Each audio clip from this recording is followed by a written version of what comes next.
Hello बच्चों, सभी को नमस्कार। आज हम लेके आए हैं मोल कॉन्सेप्ट का सीरीज में जो सिलेक्शन सीरीज हमने शुरू की गई है। ठीक है, जेई और नीट के लिए। उसमें हमारा ये सेकंड लेक्चर है। हमने फर्स्ट लेक्चर में डिस्कस किया था, सब बच्चों को याद होगा। फर्स्ट लेक्चर में हमने डिस्कस किया था बेसिक जो। उसमें आप देखेंगे फर्स्ट लेक्चर में आपको काफी चीजें देखने को मिलेंगी। ठीक है, यूनिट कन्वर्जन। ठीक है, उसकी ट्रिक बताई। यूनिट कन्वर्जन की ट्रिक थी आपकी एक, है ना। दूसरी आपकी एक ट्रिक थी बेटा, यूनिट कन्वर्जन के अलावा अगर हम बात करें तो एक और ट्रिक जो हमने हेल्प की थी आप लोगों की, मास में, लेंथ में, इनमें सब में एक ट्रिक है। ठीक है, यूनिट कन्वर्जन करने का आप उस लेक्चर को जरूर देखेगा, बहुत कम टीचरों ने पढ़ाया है। ठीक है, एक्सप्लेन किया उसको प्रॉपर हमने ट्रिक के साथ। मास इजिली कैसे कन्वर्ट करोगे, लेंथ, वॉल्यूम, टेम्परेचर और प्रेशर। इसके अलावा हमने उसमें सिखाया कि किसी चीज का साइंटिफिक नोटेशन कैसे लिखना होता है। केमिस्ट्री में बहुत जगह यूज होता है उसका। एक बेटा हमने सिखाया सिग्निफिकेंट फिगर। जो सिग्निफिकेंट फिगर जो है कि आप ऐड कर रहे हो तो कैसे करोगे, मल्टीप्लाई कर रहे हो तो कैसे करोगे, डिवाइड करोगे तो कैसे करोगे, ये सब चीजें उसमें हमने सिखाई है। और उसके बारे में थोड़ा मोड़ा हमने बेसिक चीजें उस चैप्टर में मैटर के रिगार्डिंग, उनकी क्लासिफिकेशन के रिगार्डिंग आज हम डिस्कस करेंगे बेटा, बिना डिले किए हुए, मोल से, है ना। हम इस चैप्टर में कुछ इस तरह के सीक्वेंस रखेंगे। ठीक है, ये मोल के बारे में एक दो बातें तो बताएंगे, लेकिन हमारा मैक्सिमम जो कन्वर्जन होगा बेटा, ठीक है, अगर हम बात कर लें हम इस पूरे चैप्टर में, तो हमारा जो पैटर्न होता है बेटा, मोल की बजाय आज जो हम डिस्कस करेंगे, मैं सिंपल सी बात बताता हूँ। आज जो हमारा डिस्कशन का टॉपिक है वो है हमारा, ठीक है, मास के रिगार्डिंग। अगर मैं मास की बात करूं तो हमारा जो, ठीक है, मोल हमारा जो टॉपिक होगा मास के बाद कवर करेंगे। मैं इस चैप्टर को कैसे डील करता हूँ, पहले मास जितने भी टाइप का उसको पढ़ाते हैं, ठीक है बेटा, उनकी यूनिट क्या है ये सब सिखाई जाती है। मास के बाद में हम डिस्कस करते हैं, ठीक है, इनके बारे में हम डिस्कस करेंगे। ठीक है,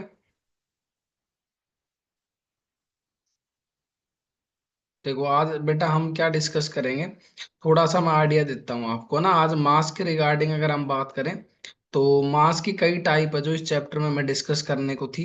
ठीक है, एटॉमिक मास का मतलब क्या होता है, यहाँ से शुरू करना है। ठीक है, ये इसकी यूनिट होती है जो बार बार लगती है, तो हम यहीं से शुरू कर रहे हैं। मास का जो टॉपिक है बेटा, है ना, वो हमें समझना है। एटॉमिक मास यूनिट, ये एटॉमिक मास, हम मास के टाइप शुरू कर रहे हैं। उससे पहले जब भी ये एटॉमिक मास यूनिट आएगी उसका मतलब पता होना चाहिए पहली बात तो उसका मतलब होता है 1/12 mass of one atom carbon 12 isotope is known as atomic mass unit. उसको हम क्या कहते हैं बेटा, एटॉमिक मास यूनिट कहते हैं बेटा। ठीक है, ये सबसे बड़ी बात ये है इसके अंदर। तो एएमयू जो होती है, जैसे मोलिकुलर मास की यूनिट भी यही होगी बेटा और एटॉमिक मास की यूनिट भी यही होगी। तो दो क्वांटिटी, देखो हम इस चैप्टर में पहले बेसिक सिखाए, उसके बाद मास जितने भी टाइप का केमिस्ट्री में यूज होगा वो एक साथ पढ़ा देंगे। उसके बाद मोल और उसकी एप्लीकेशन। उसके बाद हम उसके ऊपर आते हैं, किसके ऊपर बेटा, कॉन्सेंट्रेशन टर्म और उनके रिलेशन जो इंपॉर्टेंट है। फिर ये चैप्टर आपके समझो 50% हो जाता है। उसके बाद इन्हीं से रिलेटेड कुछ कॉन्सेप्ट राइज होते हैं, जैसे limiting reagent, mixing, stoichiometry, percentage yield, percentage purity, है ना, जो ये आगे डील करेंगे। पहला इजिली समझिए, एटॉमिक मास यूनिट जो होती है वो एटॉमिक मास की भी यूनिट है और मोलिकुलर मास की भी यूनिट है। इसको डिफाइन कैसे किया गया है केमिस्ट्री में, पहले, इससे पहले ऑक्सीजन के रिगार्डिंग था ये डिस्कशन, मतलब जो ये डेफिनेशन थी, इससे ओल्ड जो डेफिनेशन है वो O16 के रिगार्डिंग थी। अब जो लेटेस्ट डेफिनेशन है वो 1/12 mass of one atom of carbon 12 is known as atomic mass unit. एक ईएमयू का मतलब होता है बेटा, इसको डॉल्टन भी लिखा गया है। आप 1 AMU को आप यूनिफाइड भी लिख सकते हो ना, यू स्टैंड फॉर यूनिफाइड मास। जो एक्चुअल मास होता है एक एटम का कार्बन का, वो कितना दिखा रखा है आपको।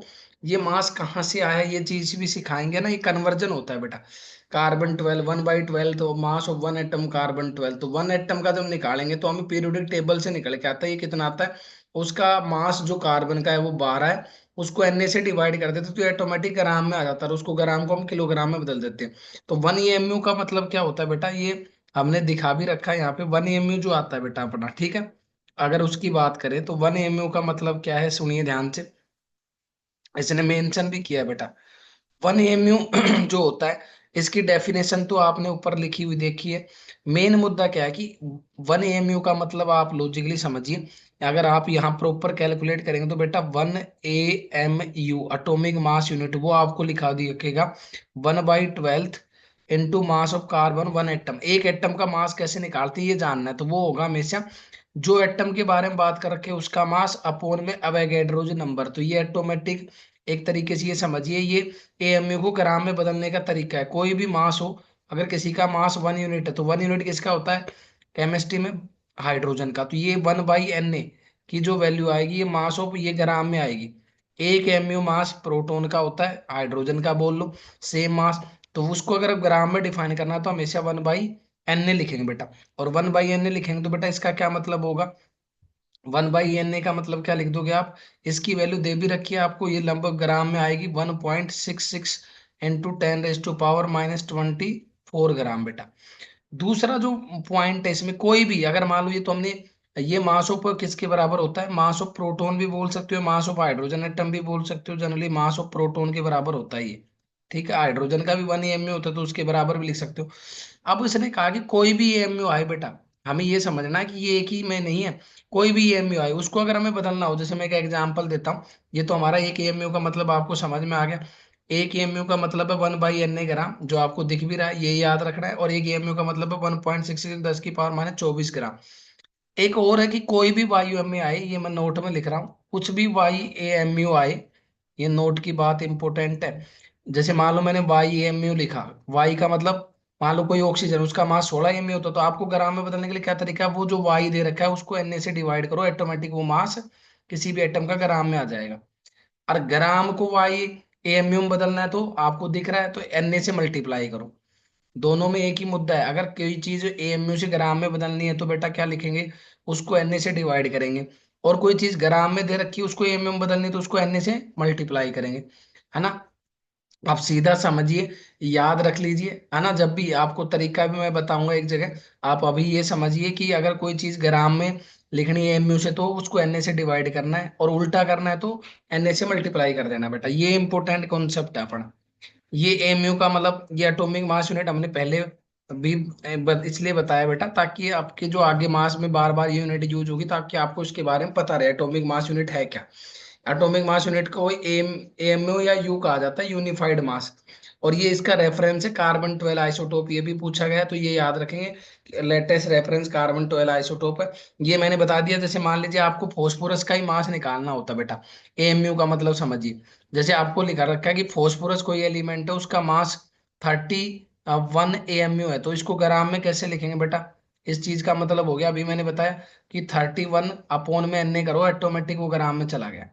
कोई भी क्वेश्चन उठा के देखो, जैसे मान लीजिए आपको सोडियम का लिखना है, सोडियम का एटॉमिक मास कैसे है, 23 AMU होता है पीरियोडिक टेबल के अकॉर्डिंग। अगर उसको ग्राम में लिखना है तो क्या मतलब है, 23/Na। और मैंने दूसरी चीज क्या बताई कि कोई चीज ग्राम है उसको AMU में तो Na से मल्टीप्लाई करो। ये इसमें मेन कहानी थी। बढ़ते नेक्स्ट पॉइंट पे, सुनिए ध्यान से बेटा। नेक्स्ट पॉइंट है हमारा, नेक्स्ट एटॉमिक मास। पहला जो मास है आप यहीं से देखोगे, एटॉमिक मास का जिक्र होता है कहीं भी जब पढ़ते हो तो। इस एटॉमिक मास का मतलब सुनिए, एटॉमिक मास का मतलब है mass of 1 atom. Simple language में समझिए, एटॉमिक मास का मतलब होता है सिंपल शब्दों में मास ऑफ 1 एटम। एक एटम का मास क्या कहलाता है, एटॉमिक मास। ये 1 एटम क्यों बोल रहे हैं, अब इसका मुद्दा अभी मैं आपको समझाऊंगा। क्योंकि पीरियोडिक टेबल में हम जब भी कोई एलिमेंट पिक करते हैं तो उसके उसकी क्वांटिटी हमें 1 मोल अज्यूम करनी होती है। ठीक है, वो उसका सेंस मोलर मास की फॉर्म में आता है, इसलिए एटॉमिक मास जब भी डिफाइन होगा मास ऑफ 1 एटम। एक एटम का मास क्या कहलाएगा बच्चे, एटॉमिक मास। या जो हम 9th 10th में पढ़ के आते हैं उसके अकॉर्डिंग क्या होता है, मास जो होता है वो न्यूक्लियस के अंदर होता है। न्यूक्लियस के अंदर कौन कौन सी स्पीसीज प्रेजेंट होती है, कौन से सब एटॉमिक पार्टिकल प्रेजेंट होते हैं बेटा, प्रोटॉन और न्यूट्रॉन। तो आप मास किस किस का सम भी बोल सकते हो, it is the sum of number of proton और नंबर ऑफ न्यूट्रॉन। यानी अगर मास आप देखोगे, न्यूक्लियस कोई एटम है, एटम आपको पता होता है स्पेरिकल होता है, और स्पेरिकल में आपको पता होता है एटम का एक न्यूक्लियस होता है।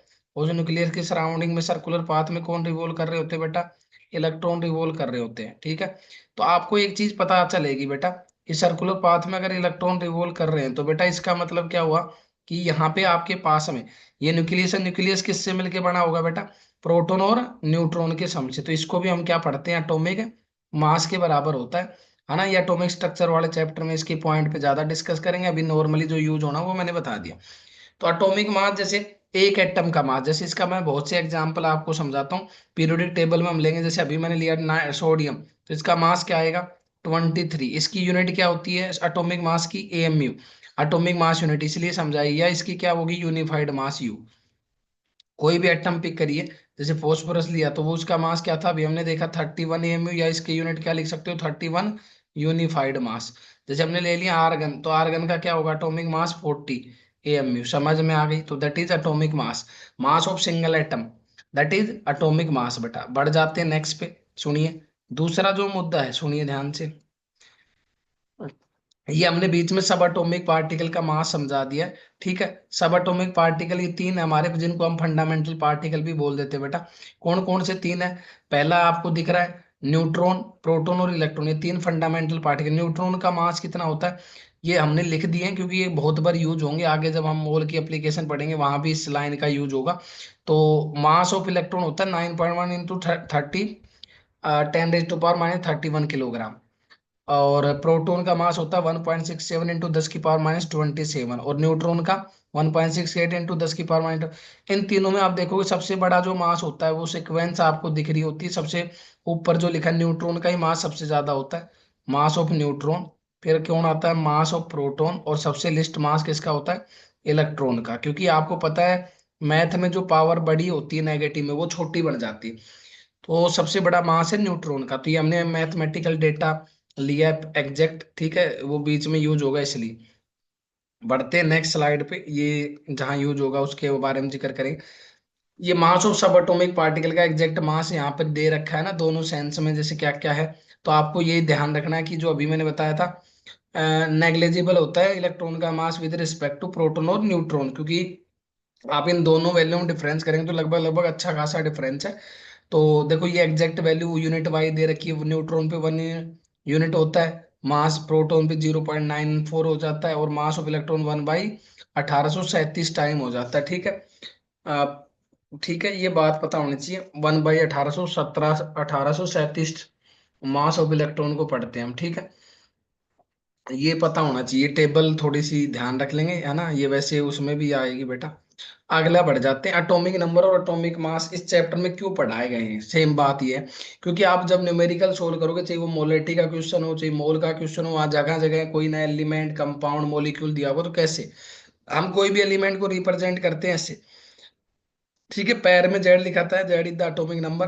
इन जनरल मैं सिंपल लैंग्वेज में बताऊं तो आपको रिप्रेजेंटेशन देखने को मिलेगी कुछ ऐसी बेटा। कैसी देखने को मिलती है, इन जनरल में बात करूं तो एक्स कोई एलिमेंट है पीरियोडिक टेबल का, उसको हम पैर में जेड लिखते हैं, ऊपर ही लिखते हैं जेड, हमने लिख रखा है जेड का मतलब एटॉमिक नंबर है, ए का मतलब एटॉमिक मास है, और x is element periodic table का एलिमेंट है, जो 118 एलिमेंट पीरियोडिक टेबल है उनमें कोई भी हो सकता है। जेड एटॉमिक नंबर वो बताता है टोटल नंबर ऑफ प्रोटॉन कितने, और मास नंबर अभी हमने देखा है total number of proton neutron का सम होता है। अब हमें इस चैप्टर में आप पी वाई क्यू देखना, पी वाई क्यू में आपको समझ में आएगा बेटा, 1 से लेकर 30 तक एलिमेंटों का एटॉमिक नंबर और एटॉमिक मास कई बार नहीं दिया होता, वो हमें खुद से ही याद रखना होता है बेटा। वो खुद से कैसे याद रखेंगे उसकी ट्रिक है ना, ये ट्रिक बहुत इंपॉर्टेंट है। अगर किसी बच्चे को अगर ये ट्रिक याद हो जाती है तो मैक्सिमम क्वेश्चन सोल्व हो जाते हैं जल्दी से। कैसे, ट्रिक सुनिए, आपकी ट्रिक क्या है बेटा। पहले तो 1 से लेके 20 तक एलिमेंटों पे एक ट्रिक है, 1 से लेके 20 एलिमेंट जो है बेटा, 1 to 20 एलिमेंट्स जो है बेटा, 1 to 20 एलिमेंट्स जो है उनकी ट्रिक है मास और एटॉमिक नंबर को याद रखने की। देखो एटॉमिक नंबर तो जैसे गिनती है, जैसे मैं लिखूं हाइड्रोजन एलिमेंट है, दूसरा हीलियम, तीसरा है बेटा लिथियम, फिर बेरिलियम, फिर क्या है बेटा बोरोन।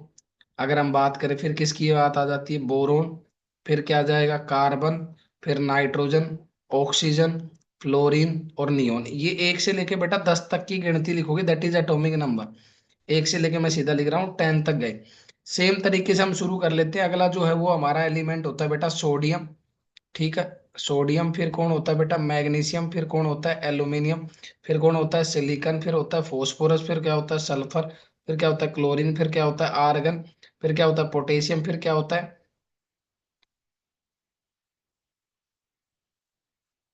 और लास्ट क्या होता है कैल्शियम। तो ये होती है बेटा 11 to 20। तो एक ये जो ट्रिक है बेटा वो बहुत आसान है बेटा। क्या ट्रिक है, सुनो ध्यान से।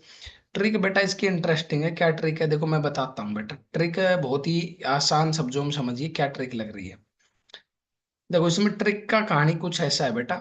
अगर मैं सिंपल लैंग्वेज में बात करूं तो ट्रिक क्या है। आपकी जो गिनती है वो दो तरीके की गिनती आ रही है, ठीक है। इसमें ट्रिक क्या है, देखो ट्रिक ये है जिसको हम बोलते हैं एटॉमिक नंबर। एटॉमिक नंबर को हम लिख रहे हैं जेड, तो जेड दो ही तरीके से रिपीट हो रहा है। या तो किसी का एटॉमिक नंबर बेटा ओड होगा या फिर क्या होगा, इवन। किसी का एटॉमिक नंबर ओड हो सकता है या किसी का एटॉमिक नंबर इवन हो सकता है। अब जिन एलिमेंटों का एटॉमिक नंबर इवन होता है बेटा उस पे एक ही ट्रिक लगानी है। एटॉमिक मास निकालते टाइम एटॉमिक मास उसका बेटा क्या होगा। अगर उसके एलिमेंट का एटॉमिक मास आप भूल गए हो तो ये ट्रिक याद रखो, 2 टाइम्स ऑफ एटॉमिक नंबर। कोई भी एलिमेंट पिक करो। एक दो इस ट्रिक में एक्सेप्शन है, मेजर तो हाइड्रोजन है जो इस ट्रिक में फिट नहीं बैठता, क्योंकि हमने किसी बुक में नहीं लिखी है, अपनी सहूलियत के लिए बनाई गई ट्रिक है ताकि हमें याद आ जाए। इन दो पे तो आपको बिल्कुल नहीं लगानी, और किसी पे लगा दो चल जाएगा, है ना। वैसे तो ये 4 एलिमेंट होते हैं, हरियाणा बॉर्डर लास्ट में मैं लिखूं, पर इन दो पे कभी मत लगाना क्योंकि इससे आंसर गड़बड़ा जाता है। जैसे इसका एक मैं एग्जांपल समझाता हूँ। कार्बन इवन है तो 12 आ गया, इसका दो गुणा। ऑक्सीजन इवन है, इसका दो गुणा कितना आ गया। कैल्शियम इवन है तो इसका दो गुना 40। बात कर लेते हैं ओड वाले में बेटा। ओड वाले की ट्रिक क्या है बेटा। ओड वाले की ट्रिक है बेटा सबसे आसान ट्रिक है। क्या ट्रिक है बोलो। इसके केस में भी देखो लॉजिक यही लगेगा बेटा। क्या एटॉमिक मास निकालने का लॉजिक होगा 2 times of atomic number plus 1, that is atomic mass. Atomic mass ये होता है, अगर इसके केस को समझे हम तो सोडियम है, सोडियम 11 है, 11 पे ये ट्रिक लगाओ, 2 टाइम करो पहले तो 22 + 1 23। फोस्फोरस है 15 तो 31 आता है। आप कोई भी एलिमेंट पिक करिए, जैसे सपोज दैट आपने पिक कर लिया एल्यूमिनियम, तो 13 पे कितना आएगा 27, तो ये ट्रिक वैलिड है। ये ट्रिक किस पे नहीं लगानी है, देखो वो ट्रिक जो हमें इन दो एलिमेंटों पे कभी नहीं लगानी है। दूसरा केस ये है ना, ये पहली ट्रिक थी आपको दिख रही है। ये दूसरी ट्रिक क्या है बेटा। दूसरी ट्रिक ये है कि आपको कभी भी इस दो एलिमेंटों पे तो बिल्कुल ही नहीं लगानी है। हाइड्रोजन का 1 है, अगर ये ट्रिक लगा दो 3, लेकिन मास कितना होता है 1h1, ये याद रखेंगे, इंपॉर्टेंट है। ठीक है, हाइड्रोजन का मास 1 ही होता है, एटॉमिक नंबर 1 भी। आर्गन पे लगा देते तो 36 आनी चाहिए, लेकिन होता रियल में कितना है 40। तो आर्गन और हाइड्रोजन को याद रखेंगे। एक जो आप पूरा, अगर मान लो इसमें जो एग्जैक्ट फिट नहीं बैठते, अगर उस एलिमेंटों को याद रखना है तो उसकी ट्रिक है बेटा हरियाणा बॉर्डर।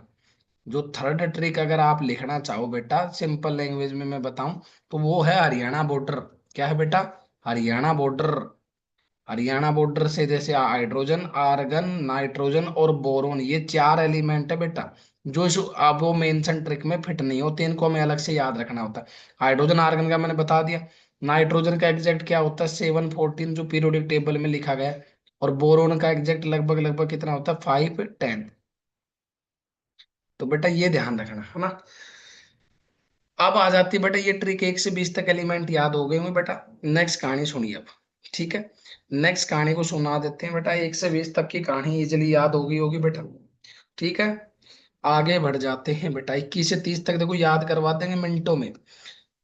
आप कभी भूलोगे नहीं, ऐसी ट्रिक बनाइए। देखिए 21 से 30 तक, और 21 से 30 तक याद हो गए तो देखो बहुत से क्वेश्चन मिनटों में सोल्व हो जाएंगे। 21 to 30 एलिमेंट्स, ठीक है। 21 से 30 एलिमेंट की बात करते हैं बेटा। तो अब इसमें 21 से 30 एलिमेंट को सुनिए।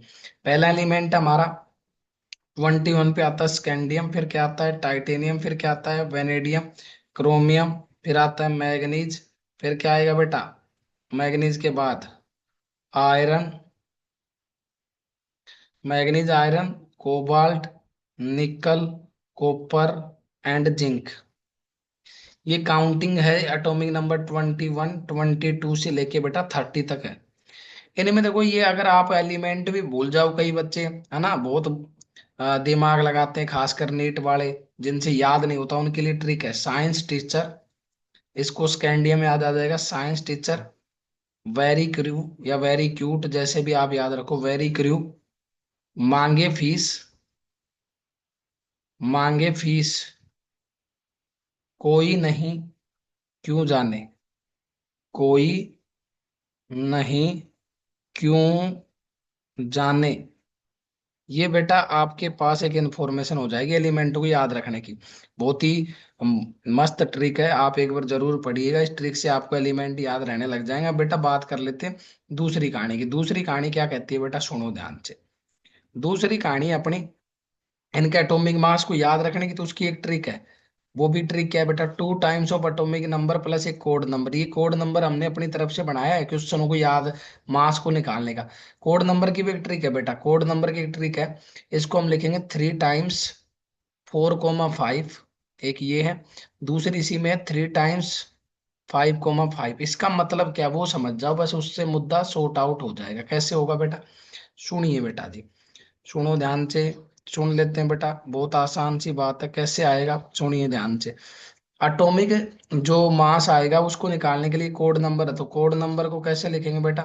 कोड नंबर है बेटा, सबसे पहले इसके सामने लिखना है, पहले एलिमेंट के सामने कोड नंबर है 3, है ना। थोड़ा सा मैंने इधर लिख दिया, एक बार इसको लिख ही देते हैं। कोड नंबर जो है बेटा उसको सुनिए।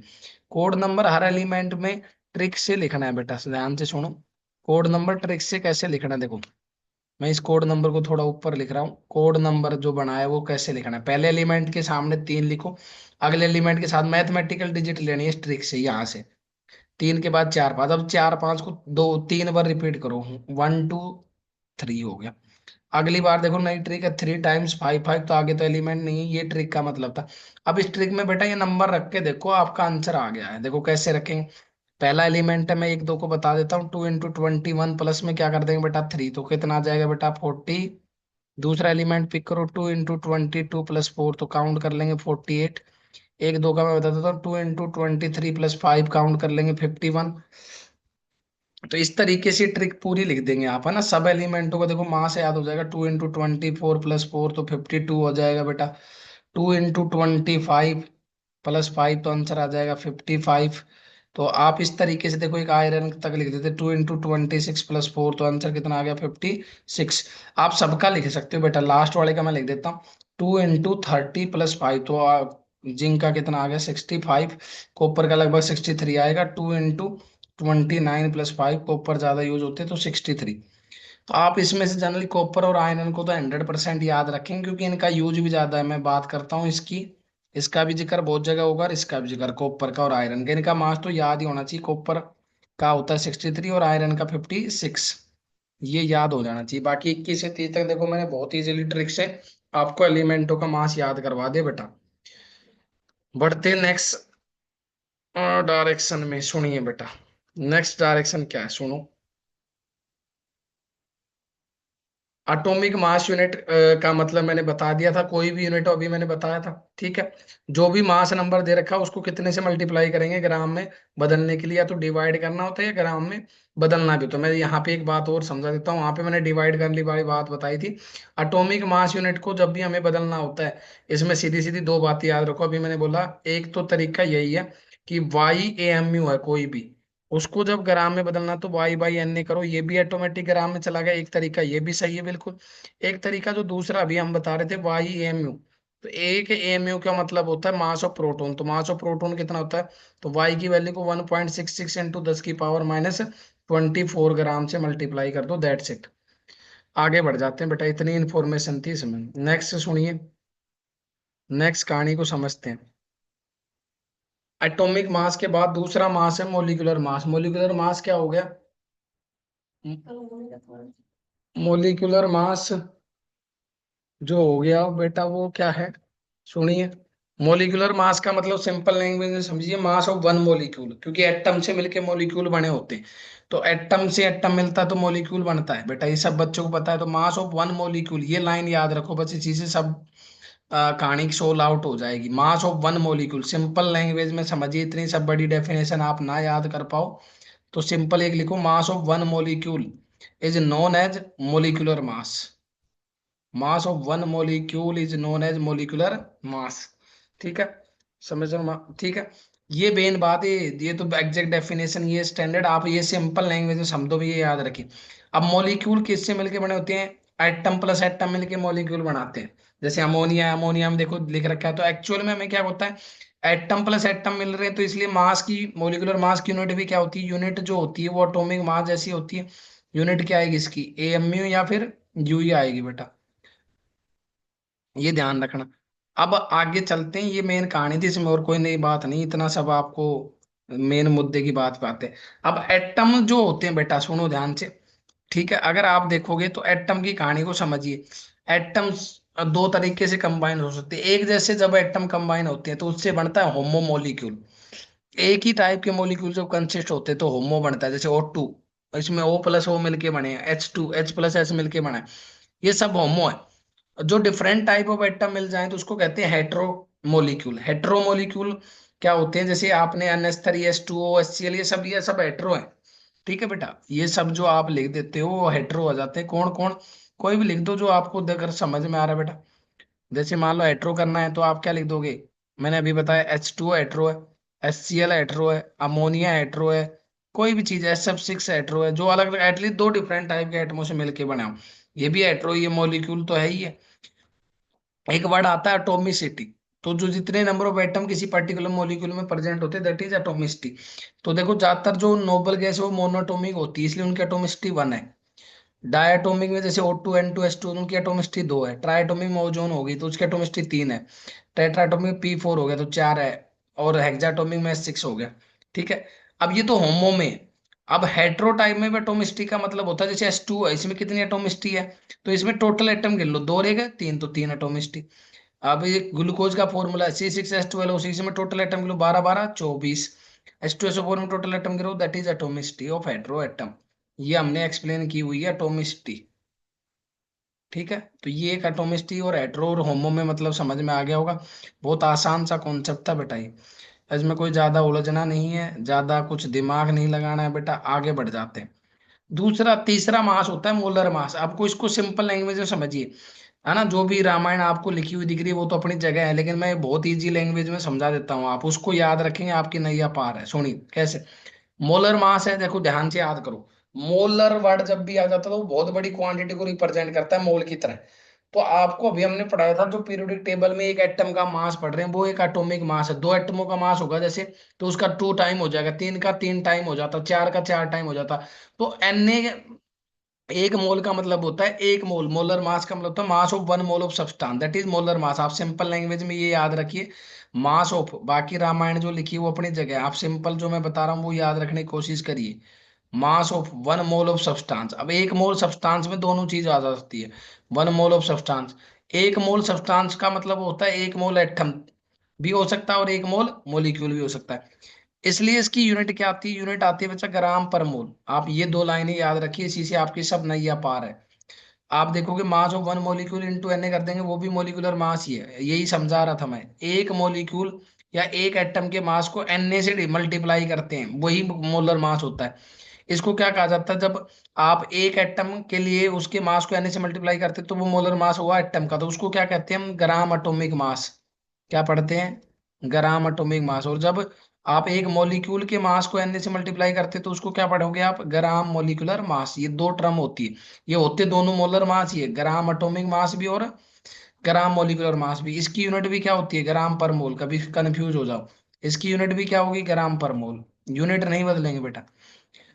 मास ऑफ 1 आयंस उसको क्या कहेंगे, मोलर मास ऑफ आयन। तो यूनिट ऑफ मोलर मास मैंने लिख भी रखी है नीचे, देखो ग्राम पर मोल है, ये इंपॉर्टेंट है।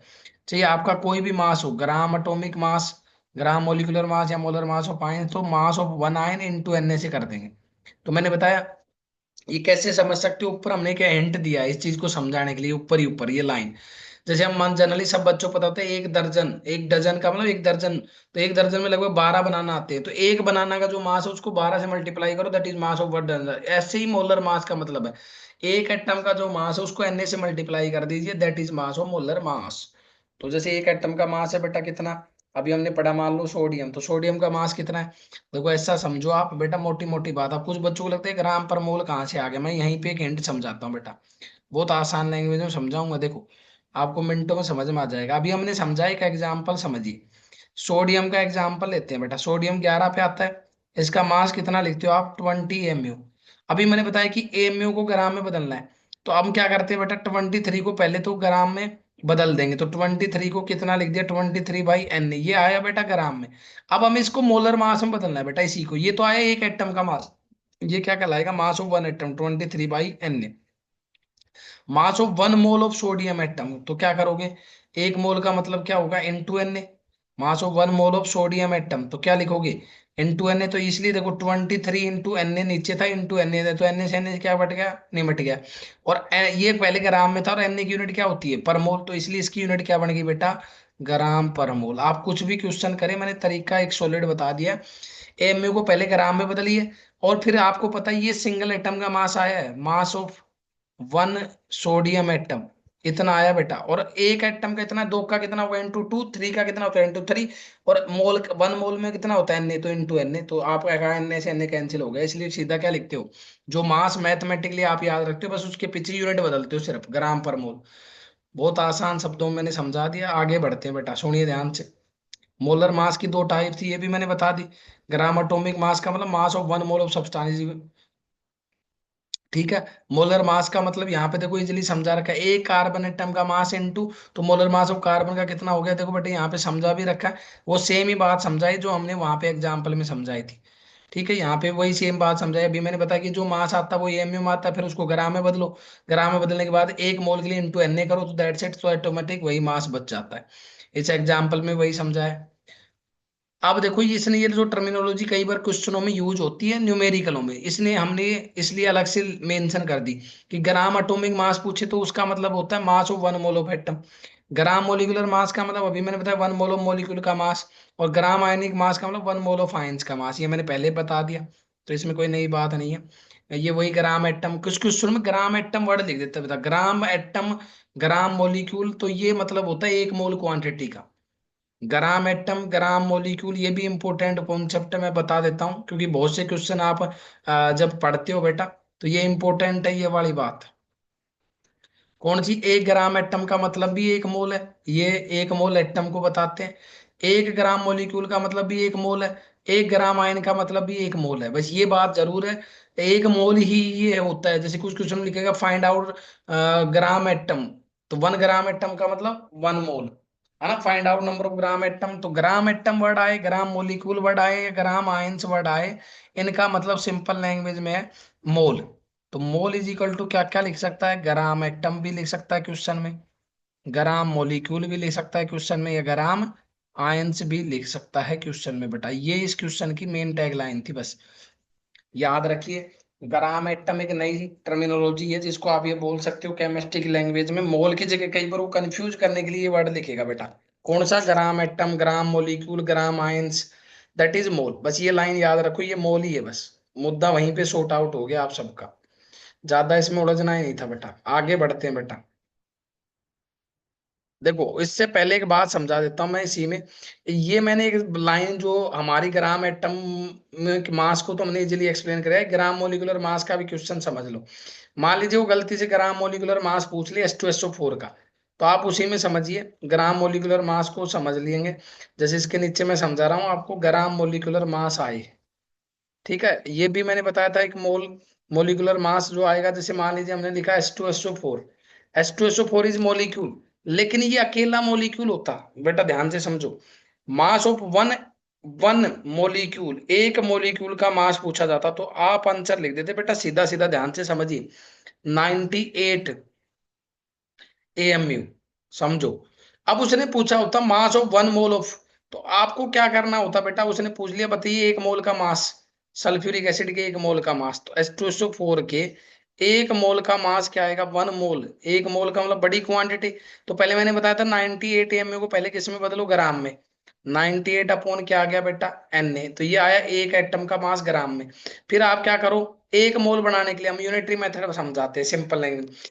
भाई एक, ऐसे समझो कि एक पेन की प्राइस 5 रुपए है, तो दो पेन खरीदोगे तो कितना देना पड़ेगा, 10, तीन खरीदोगे तो 15, और भाई पांच खरीदते तो 25, और 10 खरीदते तो 50। सेम बात यहाँ है कि एक अकेला सल्फ्यूरिक एसिड दिख रहा है तो 98 AMU बोलोगे, या ग्राम में क्या बोलोगे, 98/N ग्राम।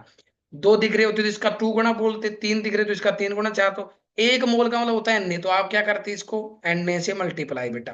देखो ग्राम एटॉमिक मास में मैंने ये चीज समझाई, ग्राम मोलिक्यूल, और Na की यूनिट क्या होती है, मोल इनवर्स, तो इसलिए इसकी यूनिट क्या आ गई, पहले ग्राम था और ये क्या बच गया बेटा, मोल इनवर्स। तो ये बात मैंने आपसे कोई भी क्वेश्चन उठा के देखी, इसलिए हम क्या करते हैं, अब तक हमने तीन मास डिस्कस किए। सिंपल बात याद रखिए, एटॉमिक मास का मतलब है सिंपल उसकी भी यूनिट एमयू या यू आएगी। मोलिकुलर मास है, उसकी यूनिट भी एमयू यू आ रही है। मोलर मास की यूनिट ग्राम पर मोल आ रही है। क्यों आ रही है? वो एक अकेले अकेले एटम या अकेले अकेले मोलिक्यूल की बात करते हैं। ये एक मोल बहुत बड़ी क्वांटिटी उसकी बात करते हैं, इसलिए इनकी यूनिट क्या होगी? ग्राम पर मोल। ठीक है, इसलिए मैंने बोला था पीरियोडिक टेबल में हम जब भी कोई एलिमेंट पिक करेंगे, उसने बोला कोई भी एलिमेंट, जैसे अपने एटॉमिक मास यूनिट की यूनिटी कन्वर्जन सीखी थी कि 1/12 into mass of one atom carbon. तो जब भी हम पीरियोडिक टेबल से कोई एलिमेंट पिक करेंगे तो उसकी क्या क्वांटिटी एज्यूम करनी होती है हमें? एक मोल। बस ये वर्ड याद रखो। तो इस पूरी कहानी का कंक्लूजन क्या है बेटा, अब तक जो हमने पढ़ा है? मैं एक मोटा मोटा कंक्लूजन अगर आप लोगों को समझाना चाहूं, तो अब तक जो कहानी हुई है बेटा, देखो एक ओवरव्यू मैं आपको देना चाह रहा हूँ। सुनिए ध्यान से, अब तक जो कहानी हुई है हमारी, वो पूरी कहानी क्या है, सुनो। ठीक है, सुनिए ध्यान से।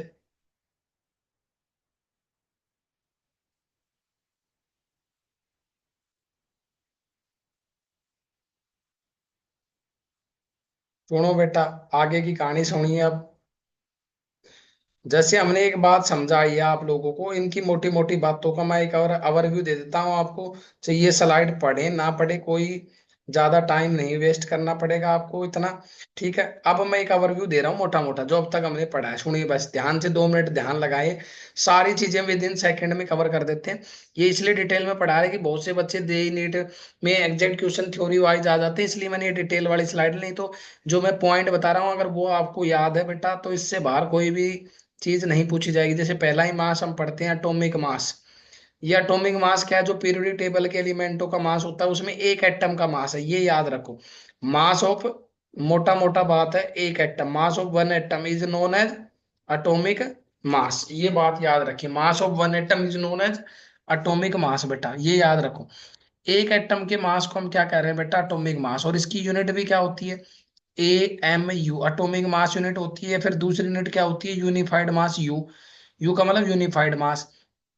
ठीक है, कोई भी एग्जांपल आप पीरियोडिक टेबल का पिक कर सकते हैं। जैसे मान लीजिए आप हाइड्रोजन ही पिक कर रहे हैं तो उसका मास क्या लिखोगे? 1 एम यू। जैसे आप ऑक्सीजन ही पिक करते तो उसका मास क्या लिखते थे बेटा? 16 एम यू। आप एग्जाम्पलों से जल्दी समझोगे। दूसरे टाइप का मास क्या है बेटा? आप ये समझ गए। दूसरे टाइप का मास सुनिए। दूसरे टाइप का मास अभी मैंने बताया मोलिकुलर मास है। मॉलिक्यूल किससे मिलके बने होते हैं? एटम से। एटम प्लस एटम तो मॉलिक्यूलर मास। तो मॉलिक्यूलर मास भी क्या होगा बेटा? याद रखो मॉलिक्यूलर मास को भी, मास ऑफ वन मॉलिक्यूल क्या लिख दोगे बेटा? मास ऑफ एक सिंगल मॉलिक्यूल का मास, दैट इज मॉलिक्यूलर मास। इसमें एटम प्लस एटम मिलके मॉलिक्यूल बने तो इसलिए एएमयू इसकी यूनिट होगी, क्योंकि सेम यूनिट के जुड़ सकते हैं, या यूनिफाइड मास ही। जैसे इसके एग्जांपल आप ऐसे समझ सकते हो, H2। इसमें मॉलिक्यूल होमो भी हो सकते हैं और हेट्रो भी हो सकते हैं। होमो का मतलब जो एक जैसी चीज, ये हेट्रो है क्योंकि दो डिफरेंट टाइप के एटम मिलके बने। तो इसका मास कैसे निकालोगे? 2 प्लस, दो हाइड्रोजन का 2 हो गया और एक ऑक्सीजन का, तो कितना हो जाएगा बेटा? 18 एएमयू। आप अगर एक एग्जाम्पल और समझे बेटा, आपके पास में मान लो O2 होता तो ये भी है, ये पर ये होमो है। जब दो डिफरेंट टाइप एटमों से मिले हों उनका बोला जाता है हेट्रोमोलिक्यूल।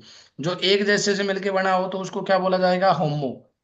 होमोमोलिक्यूल। तो O2 का मास क्या होगा? एक ऑक्सीजन का 16, तो दो का कितना हो जाएगा? 2 × 16, तो कितना आ जाता बेटा?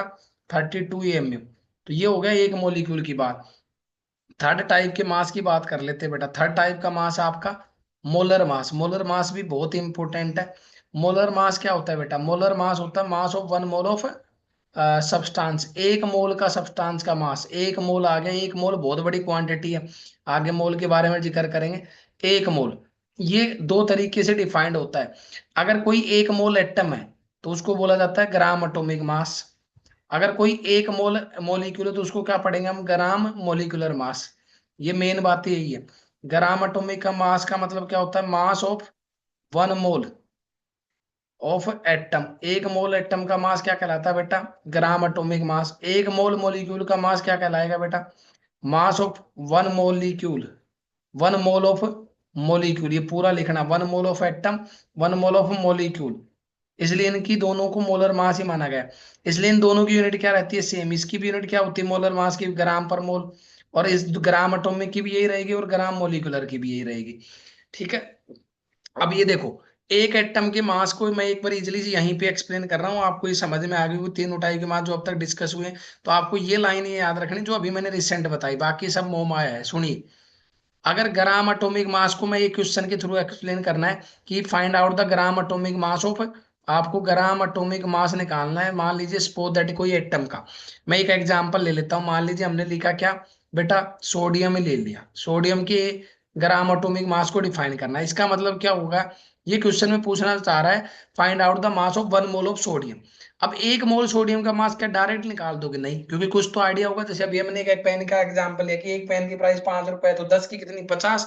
तो आपको एक एटम का मास पीरियोडिक टेबल से पता है बेटा, मैं यही चीज समझाना चाह रहा हूँ इतनी देर से। कई बच्चे इसी में घूमते रहते हैं। मास ऑफ 1 एटम, एक एटम सोडियम की बात चल रही थी, इसलिए उसका कितना लेंगे, 23 AMU लेंगे पहले। ठीक है, अब इसी को हमने क्या कर लिया बेटा, मैंने बताया था एमयू को ग्राम में बदलने का एक तरीका है, जितनी भी एमयू दी है उसको एन से डिवाइड कर दो, दैट इज ग्राम। तो ये आ गया मास ऑफ 1 एटम सोडियम का इन ग्राम। लेकिन अगर मान लो यूनिटरी मेथड से मैं समझाऊं, कि अगर मान लो जैसे 2 एटम होते तो उसका मास क्या है, एक 23 लिखते क्या। मैं एक एग्जाम्पल समझा रहा हूँ। मास ऑफ 2 एटम लेते हैं सोडियम का, तो क्या करते बेटा, यूनिटरी मेथड ये कह सकता है कि 46 AMU लिखना पड़ता। अगर इसी तरह सब कंटिन्यू करते, 3 का 3 गुना, 4 का 4 गुना, तो एन ए के लिए क्या हो जाता बेटा, ये यही चीज समझाने की कोशिश कर रहे हैं हम। ये चीज चलती रहती, तो ये चीज अगर मैं लिखूं mass of 1 mole of atom, तो 1 मोल ऑफ एटम का मास कितना आ जाएगा बेटा, तो इसका मतलब वो कितना आएगा एन ए टाइम। तो इसलिए हम ये वाली क्वांटिटी को लिख रहे हैं जो ग्राम वाली है, ताकि आपको ये समझ में आए कि इसकी यूनिट ग्राम पर मोल क्यों है। तो एन ए से तो एन ए पड़ गया, पहले ग्राम था, और एन ए की यूनिट क्या होती है, मोल इनवर्स। तो इसलिए इसकी यूनिट क्या बन के आ गई बेटा, ग्राम पर मोल। क्योंकि अब एवोगैड्रोस नंबर को पढ़ोगे तो उसकी यूनिट पीछे मोल इनवर्स दी है। तो ये तो ग्राम एटॉमिक मास का मतलब था। दूसरा जो क्वेश्चन है बेटा ग्राम मोलिकुलर मास का, उसको समझिए। अगर आपको किसी क्वेश्चन में ग्राम मोलिकुलर मास पूछ लिया गया, जीएमएम का मतलब ग्राम मोलिकुलर मास ऑफ, किसका पूछ लिया, मान लीजिए अभी हमने एक एग्जांपल लिया सल्फ्यूरिक एसिड। तो उसका एग्जाम्पल कैसे लिखना था बेटा, आपको सिंपल लैंग्वेज में लिख देना था, मास ऑफ सल्फ्यूरिक एसिड। तो एक है, इसका क्या लिखोगे, 1 मोल के मास को लिखना है, तो पहले तो आपको कुछ पता होना चाहिए ना, तो आप क्या लिखोगे, मास ऑफ 1 मोलिक्यूल। भाई एक मोलिक्यूल का मास पता होगा तभी तो मोल तक पहुंचोगे। तो एक मोलिक्यूल का मास पीरियोडिक टेबल से निकालोगे तो ये आएगा H2 और सल्फर और उन सबका सब करोगे तो 98 AMU। वही इसको ग्राम में बदल दो, क्योंकि अब बार बार वही तरीका है, एन ए तो ये ग्राम में है, क्योंकि हमारी यूनिट भी तो समझनी है ग्राम पर मोल क्या है। तो ये आ गया मास ऑफ 1 मोलिक्यूल इन ग्राम। अगर यही चीज इस पे लगाओगे, 2 का होगा तो 2 टाइम, 3 का होता 3 टाइम, तो मैं सीधा ही लिख रहा हूँ। ऐसे करते जाते हैं हम, तो एन ए के लिए क्या आ जाता, मास ऑफ 1 मोल, क्या आ जाता बेटा, mass of 1 mole of substance, या H2SO4 मोलिक्यूल, सब्सटेंस क्या दे रखा है। तो आप क्या लिखोगे उसका एन ए टाइम, तो 98 आ गया बेटा अपॉन एन ए। और इनटू में क्या आ जाएगा बेटा, एन ए, तो एन ए से एन ए कैंसिल। तो इसकी यूनिट क्या आ जाएगी बेटा, ग्राम पर मोल आ जाती, 98 ग्राम पर मोल। समझ में आ गई बेटा, यही चीज हमने इतनी डिटेलिंग में समझी, जो मैंने 5 मिनट में क्लियर कर दी। एक इसमें क्या आता है बेटा, रिलेटिव एटॉमिक मास आता है बेटा, है ना, रिलेटिव एटॉमिक मास भी आता है बेटा इस पे। सुनिए, इसके अंदर एक वर्ड आता है रिलेटिव एटॉमिक मास, उसको मैं यहाँ का कवर कर देता हूँ। रिलेटिव एटॉमिक मास क्या होगा बेटा, ठीक है। तो रिलेटिव एटॉमिक मास हमारा क्या होता है बेटा, बहुत आसान क्वेश्चन है। रिलेटिव एटॉमिक मास को सुनिए, 2 मिनट में यही निपटा देता हूँ, क्योंकि वो क्या होता है, यूनिटलेस होता है, इस मास से बिल्कुल अलग होता है। 3 तरह के मास हमने पढ़े, मतलब उससे अलग होता है रिलेटिव एटॉमिक मास। जैसे एएमयू का मतलब मैंने समझाया है ना, उसको भी 2 मिनट सुन लीजिए जल्दी से। वो भी सेकेंडों की कहानी है, देखो सेकेंडों की कहानी है। जो बार बार आपको एएमयू परेशान कर रहा है, तो आप सीधा याद रखिए 1 AMU का मतलब होता है मास ऑफ प्रोटॉन। वो कितना होता है, 1.66 इंटू 10⁻⁻24 ग्राम। ग्राम में ये होता है बेटा, किलोग्राम में अलग होगा। ये हो गया, या तो ये करो, या फिर क्या करना होता है, 1/NA ग्राम। तो आपका सीधा सा मतलब है, देखो इस लाइन को लिखने का मोटिव क्या बेटा मेरा, इस लाइन को लिखने का मोटिव था कि जो भी आप एएमयू की यूनिट को ग्राम में बदलो, तो आप सीधा याद रखो, कोई भी वाई एमयू दे रखी, वाई का मतलब पीरियोडिक टेबल में कोई भी एलिमेंट, उसका कोई मास तो वाई की जगह आएगा। अगर उसको आपको ग्राम में बदलना है, तो एक तो तरीका क्या है, वाई/NA कर दो, ये भी सीधा मास किस में आएगा, ग्राम में। और एक तरीका अभी मैंने क्या बताया, y into mass of proton कर दो। तो प्रोटोन का मास कितना होता है, 1.66 इंटू 10⁻⁻20। ये दोनों ही तरीके सही होते। एक तरीका मैंने इसमें सिखाया कि उल्टा पूछ ले गलती से, ये तो सीधा था। अब दुनिया में सब टाइप के लोग हैं, दुनिया में उल्टे भी है सीधे भी है। तो अगर आप उल्टा पूछ लेता बेटा, ग्राम से क्या बदलवा लेना, मान लो उसने पूछा कोई जेड ग्राम है, जेड ग्राम में कोई भी चीज का, उसको आपको एमयू में लिखना है, तो आप क्या करेंगे बेटा, जेड इंटू एन ए कर देंगे डेटा, ऑटोमेटिक वो चीज किस में आ जाएगी, एएमयू में बस। जितना ग्राम दे रखा है उसको क्या कर देंगे बेटा, जैसे मान लीजिए आपको कोई ग्राम में कोई क्वेश्चन दे रखा होता है सही, जैसे उसने लिख रखा हो सपोज दैट, यहाँ पे मैं एक वैल्यू दे रखा हूँ 6.564 × 10⁻⁻24 ग्राम। तो आपको इसको ये में बदलना, तो कुछ नहीं, इस वैल्यू को किससे मल्टीप्लाई करो, 6.54 इंटू, बेटा जी क्या कर देंगे, 10⁻⁻24 इंटू एन ए कर देंगे। तो ये मास जो आप निकालोगे वो ऑटोमेटिक नियरली आप देखोगे कैलकुलेट करके, चंगा 6 6 आ गया बेटा, 16 चौक 64, तो 16 6 96, तो ये वैल्यू आपकी वैल्यू कितने के आसपास आ रही होगी, 10 के आसपास आ रही होगी, है ना, जब इसको मल्टीप्लाई करोगे तो 4 के आसपास, 16 6 96।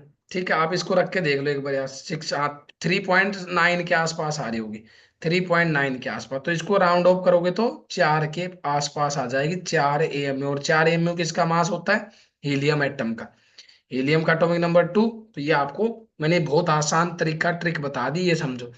अब एक लास्ट मास है जो रिलेटिव एटॉमिक मास यूज होता है, अब तक जो यूज हुआ उन सब की बात चल रही है।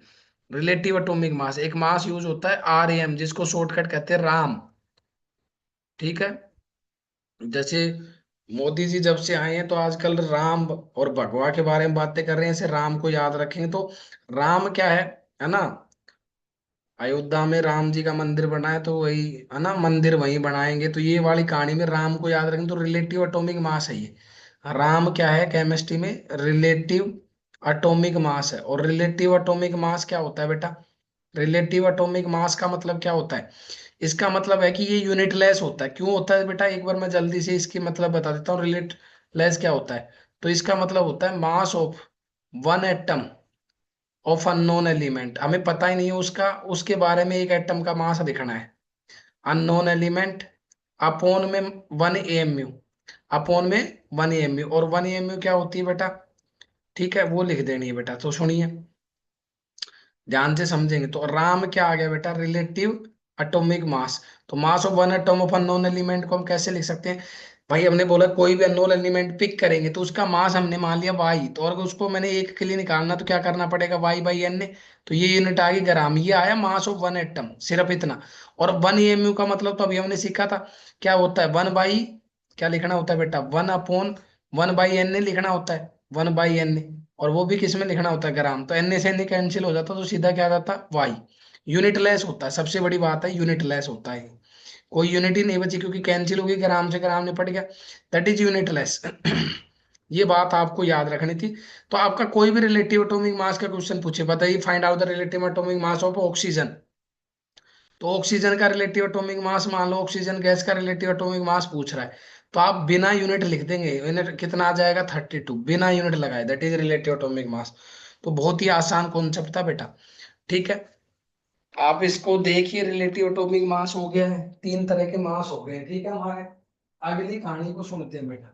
ठीक है, तो ये कहानी आज यहीं पे विराम दी जाती है, कल हम पढ़ेंगे एवरेज एटॉमिक मास जो आइसोटोप से निकलेगा। ठीक है, कल इसी जोश के साथ मिलते हैं नेक्स्ट लेक्चर में। ठीक है, बहुत ही मोल से कॉन्सेप्ट को बहुत ही बारीकी से पढ़ाया जाएगा ताकि आपको आने वाले चैप्टर में दिक्कत ना हो। ठीक है, तो सभी लोग चैनल को शेयर और सब्सक्राइबर जरूर करेंगे, ताकि आने वाले जो लेक्चर हैं, जो एक इन्होंने सिलेक्शन सीरीज शुरू की है, उसकी अपडेट आप लोगों तक पहुंच सके।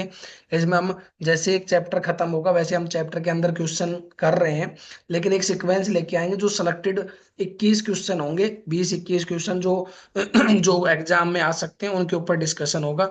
ठीक है, तो बच्चे ये हमारी मेन कहानी है, तो मिलते हैं आपको नेक्स्ट लेक्चर में। ठीक है, धन्यवाद।